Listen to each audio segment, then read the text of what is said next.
Оставянето на лаптопа на зарядно съсипва батерията. Мит. Новите лаптопи имат интелигентно управление на зареждането. Това означава, че при достигането на 100% капацитет на батерията, зареждането автоматично спира. Проблемът, че телефонът ми зарежда бавно, е кабелът. Истина.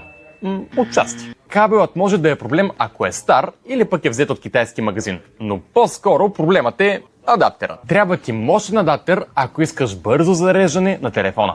Но са малко по-скъпи, което ми напомня на... Неоригиналните зарядни убиват телефона. Мит.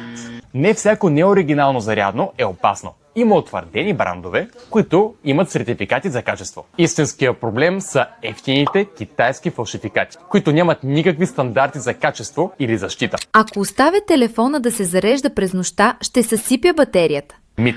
Представете си, че батерията е балон, който се пълни. Новите телефони имат Smart Charge, който усеща кога телефонът трябва да спре да се зарежда. Но по-скоро съсипвате батерията, ако зареждате телефонът си под одеяло или възглавницата. А освен това,